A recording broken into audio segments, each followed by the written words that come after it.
so much. Amongst us, as I said, family of a very dear friend, somebody who fought very bravely with cancer.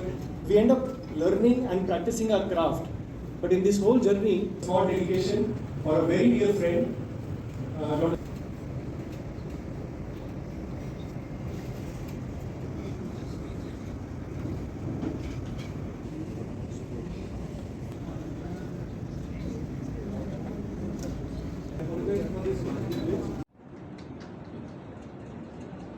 आज मैं यहाँ इस मंच से, इस पोडियम से डिक्लेयर कर रहा हूँ कि I am the happiest person on this earth. स्थान पे है तो जब युवावस्था में थे 33 के 35 के, तो लोग जब इल क्रिटिसिज्म करते थे तो हम वायलेंट हो जाते थे कि यार 24 कैरेट प्योर गोल्ड सर्विसेज दे के घर भी कुर्बान किया अपनी। बहुत खूबसूरत शाम है रेडिसन के सभागार में। Asna Oncology Association, a platform to wipe out the tears of the helpless and becoming the voice of the voiceless and sight for the sightless. One thing I want to add, very few people know the people who are behind this curtain of Asna Oncology Association.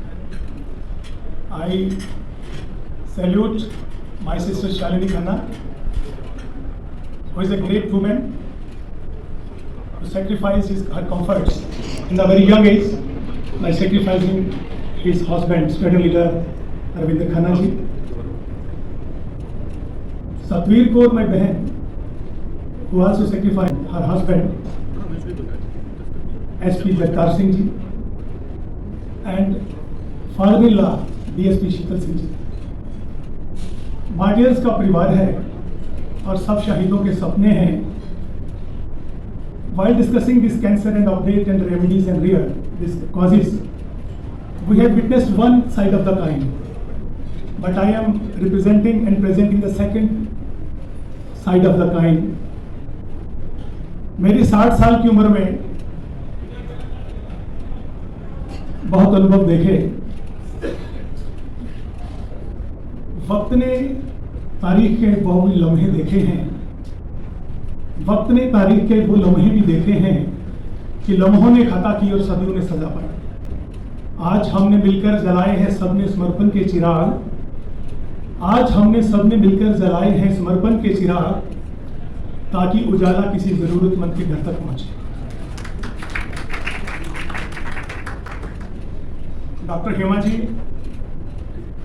हम उन लोगों की राहें रोशनास करें।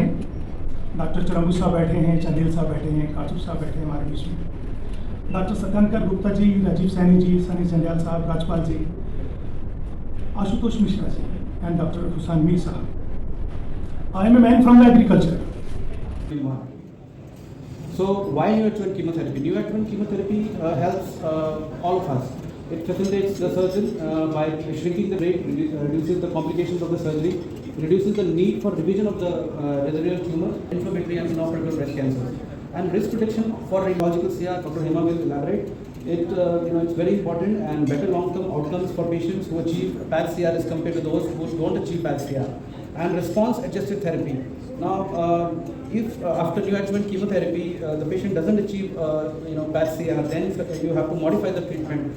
We can in a HER2 positive subset of the patients, we can switch the therapy to TDM1, and in triple negative breast cancer we have to switch the therapy and add capecitabine for 6 to 12 months.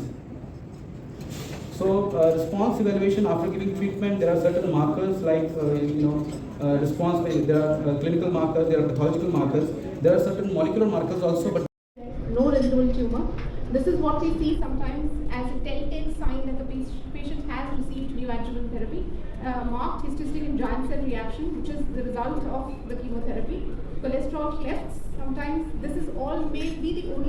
Learning and practicing our craft, but in this whole journey, a very tangible teacher is the patient and the family, who bring a truly humane touch to our approach on how to approach treatment, on how to guide and how to be a partner in this journey with them.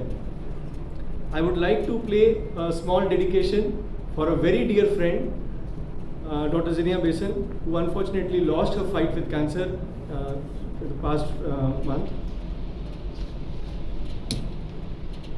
Cancer diagnose कर रहा है, लेकिन क्या FDA उसको approve करेगा जल्द से जल्द? ओके I think ये क्वेश्चन डॉक्टर राजीव ने तो ओके मैडम, जिस तरह से आज यहाँ अवेयरनेस आप लोगों ने दी है, क्या कुछ कहना चाहेंगे आप इस प्रोग्राम के हवाले से?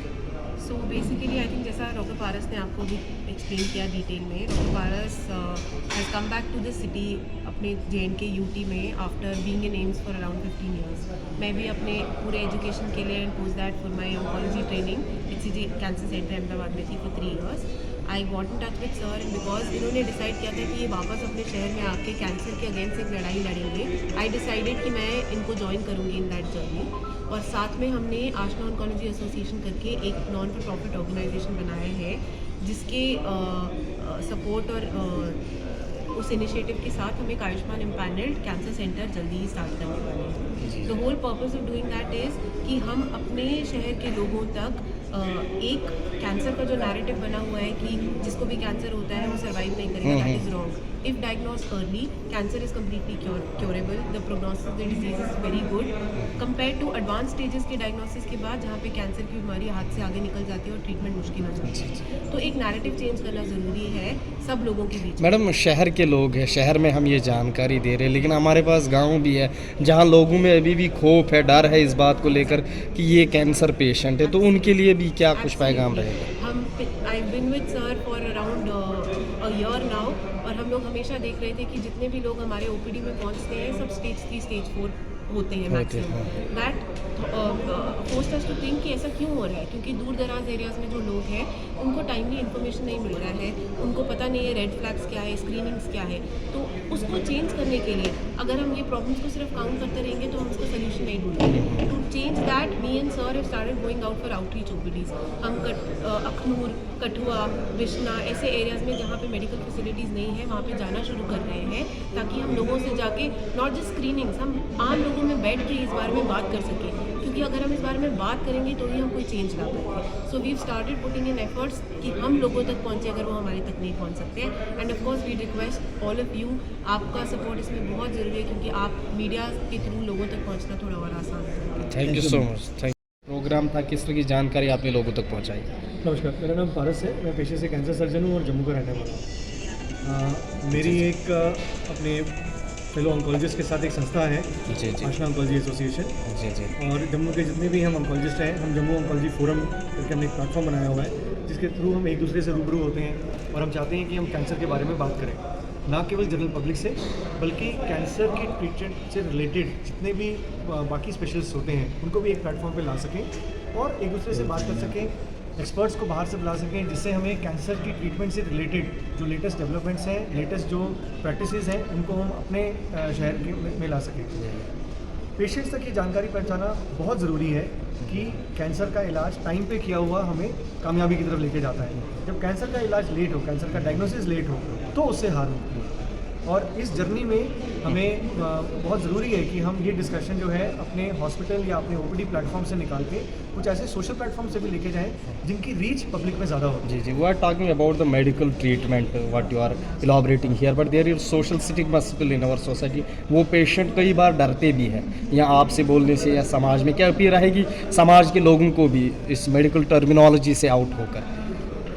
मेरे ख्याल से ये डर इस बात का है कि जब किसी को पता चलता है कि मुझे कैंसर हुआ है, एक तो ये एहसास होता है कि शायद ज़िंदगी खत्म हो गई. दूसरा कुछ उनकी ये परेशानियां बढ़ जाती है कि भाई हमारे परिवार को या हमको किसी तरह से प्रोफेशनली या पर्सनली जो है लोग अपना हिस्सा बनाने के लिए तैयार नहीं होंगे. ऐसे में जिम्मेदारी मेरी आपकी बनती है, डॉक्टर या मीडिया पर्सन की तरह नहीं, पर एक शहरी बन के, ताकि हमारे बीच में अगर किसी को, हमारे साथी को ये दिक्कत होती है तो उसको ना पर्सनल स्पेस में ना प्रोफेशनल स्पेस में ऐसा एहसास हो कि भाई हम अकेले पड़ गए हैं. ये अकेलेपन का जो डर होता है उनको अपनी प्रॉब्लम को शेयर करने से दूर करता है और इस देरी की वजह से आगे हमें नुकसान उठाना पड़ता है. Thank you. मेनली अभी इन पे स्टडी चल रही है जिसमें सर्कुलेटिंग ट्यूमर सेल हम लोग डायग्नोज कर रहे हैं बहुत अर्ली लेवल पे. बट ये सारी चीज़ें हमारी जो वैल्यू है ये हमेशा सेकंड लाइन में, मतलब एक बार डायग्नोसिस बनने के बाद जो रिलैप्स और रिकरेंसेस हैं उनमें ये ज़्यादा रोल प्ले करते हैं.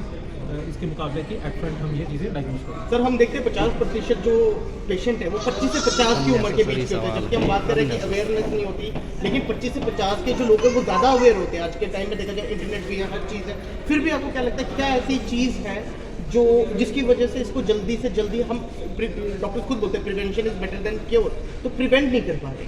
देखिए, अगर हम एक पूरे पर्सपेक्टिव को देखें तो कुछ एक कैंसर्स हैं जिनको हम अर्ली स्टेज में डायग्नोज कर सकते हैं, अर्ली स्टेज में क्योर कर सकते हैं। अगर फीमेल्स की बात करें तो जो 50% ऑफ फीमेल कैंसर हैं जो इस वक्त, वो सारे प्रिवेंटेबल हैं जैसे, और उनकी वजह से जो 50% ऑफ डेथ हम प्रिवेंट कर सकते हैं। जैसे ब्रेस्ट कैंसर और सर्विस कैंसर, ये फीमेल्स के दो मोस्ट कॉमन कैंसर हैं, और इन दोनों को ही बहुत अर्ली स्टेज में हम डायग्नोज कर सकते हैं। सर्विक्स के लिए एक सिंपल सा टेस्ट होता है पैप्स में, जिनकी जानकारी यंग पॉपुलेशन को भी नहीं है, और अभी सर्विस के लिए वैक्सीनेशन आ गई है। तो 9 से 11 साल तक के बच्चों, लड़कियों में अगर हम दें तो 90-95% तक हमारा जो सेमिनार ऑर्गेनाइज करने का पर्पस था वो सिंपल ये था कि जो करंट स्टैंडर्ड ऑफ केयर है, जो प्रैक्टिस दिल्ली में या पीजीआई चंडीगढ़ में, एम्स में, जो हिंदुस्तान के बड़े बड़े हॉस्पिटल्स में या इवन बाहर भी, जो करंट स्टैंडर्ड ऑफ केयर है वो चीज़ हमारे जम्मू के पेशेंट्स के लिए मिलनी चाहिए। तो इसके लिए हमने सारे जम्मू के डॉक्टर्स, सर्जन और रेडिएशन के डॉक्टर्स, कीमोथेरेपी के डॉक्टर्स, सबको एक प्लेटफॉर्म पर लाया,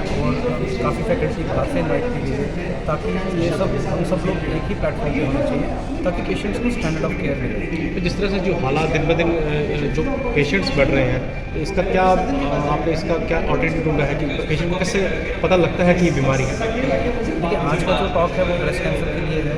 तो ब्रेस्ट कैंसर को कोई भी फीमेल, कोई एज क्राइटेरिया 25 एंड अबव भी हम लोग ब्रेस्ट कैंसर पेशेंट्स देखते हैं। अगर किसी फीमेल को ब्रेस्ट लम्प नोटिस होता है तो she should report, and more importantly क्योंकि ये लम्प्स पेनलेस होता है। कई बार लेडीज़ आती हैं, वो बोलती हैं हमें पेन नहीं थी तो हमने सोचा ये तो नॉर्मल ही होगा, but it's the other way round. तो ये पेनलेस लम्प्स होते हैं और ये कैंसर बन रहे होते हैं। नोबडी इज इम्यून, कोई भी लेडी ये नहीं कह सकती कि मुझे नहीं होगा, बिकॉज हमें एक्चुअल कारण नहीं पता है। जस्ट अबाउट 20% पेशेंट्स हैं जिनमें शायद हेरिडिटरी होता है।